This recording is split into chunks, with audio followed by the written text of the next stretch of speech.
introduce an author of this magnitude. He's a writer of horror. Please welcome to the stage the wonderful horror writer extraordinaire, Mr. Garth Marenghi.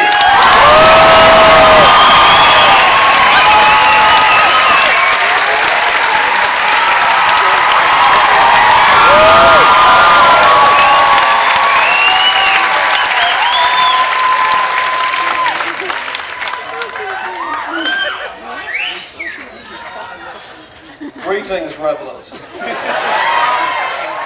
I am Garth Marenghi, Lord High Dreamweaver of Romford Town, writerman, imaginator, shamanic intellective, and purveyor of thrill et chill.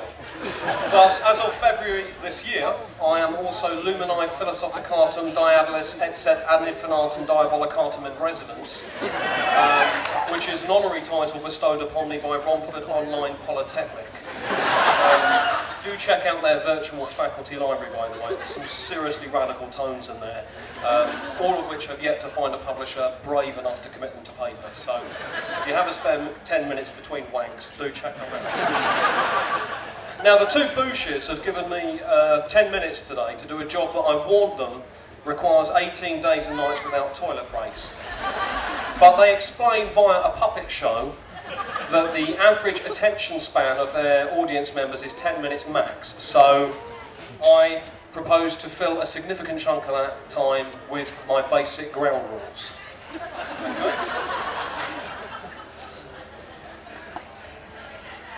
Okay, rule one, no stage diving. If you come up on here, I will manhandle you. Okay, two OAPs walked on at the Tivoli Theatre Wimborne last week, and when the paramedic finally arrived, I broke her nose as well. So, be warned. Rule two, no physical contact. Okay, I have a big wife, Pam, with whom I run on a semi-regular basis. So girls, be wise to yourselves, don't try and seduce me. And if you're a man, I will allow one vigorous handshake, not exceeding 3 seconds, at which point I will call the relevant authorities. And if I deem your handshake to be limp-wristed or moist in any way, I will call the police. Rule 3, no requests. I stated very publicly at FanCon 40 that I will not be reading passages from the Slicer trilogy in this or any subsequent lifetime, so you are now unlikely to hear a human rendering of that prose outside the Shane Ritchie recording. And even that's debatable, to be honest. But if you didn't have the balls to commit coinage when first asked, then you're just going to have to shell out thriple on eBay, so tough shit on that. Rule 4, and this is the last rule, no free signings. Autographs are charged at £37 per word plus the VAT, plus I will need to see full ID. And also, while signing, I will not tolerate sob stories and or declarations of adoration from fans and or the mentally ill. I am an evolutionary league, not a charity, so don't come up seeking support, advice, handouts or declarations of friendship, as these will be rebuffed physically. And if there's any attempt to breach these ground rules, then there will simply be a concrete or metal partition that will come up between artist and arsehole at arsehole's expense. Anyway, it's great to be here.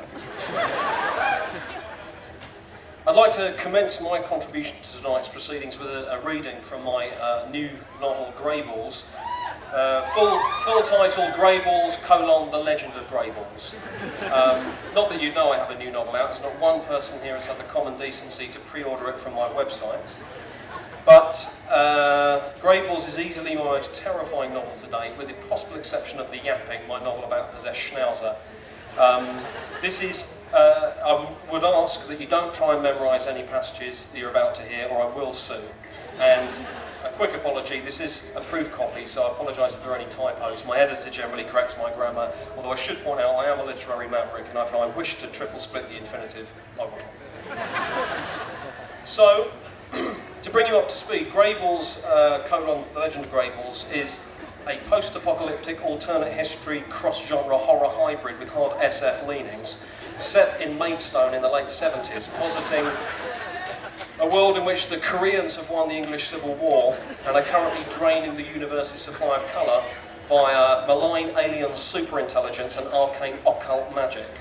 It's book one of a proposed tetralogy spanning 15 millennia, in which the hero, Greyballs, a road warrior human pig gorilla hybrid, explores the unknown areas of the cosmos, teaching star children the colours of the spectrum via a kaleidoscope. And in a filmed adaptation would ideally star Simon McCorkindale.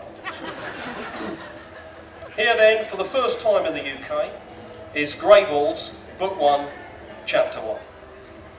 Prologue 1. Part 2, Section 7, Clause 5. Verse 9, Fragment 3, Stardate 9.4, colon, the dreaming, semicolon, damn this dreaming. Ellipsis, i.e. ...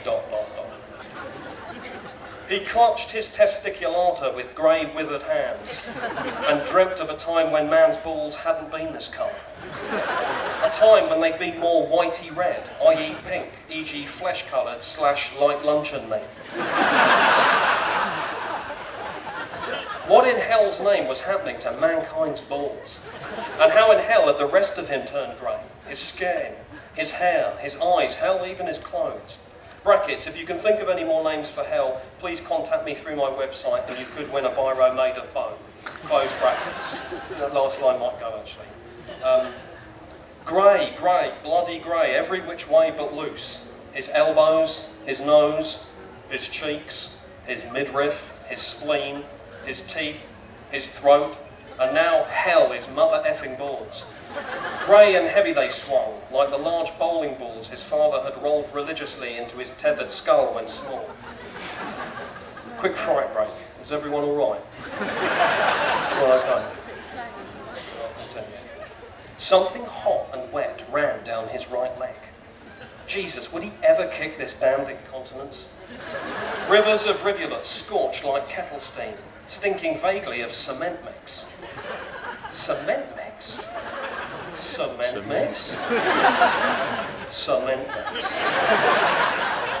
He gazed down in horror at his CPP pin. This was trouble. Big trouble. With a capital T. Plus a capital B for the big. Tears coursed along his torso as he mourned the passing of his stonker. Thank me, thank me.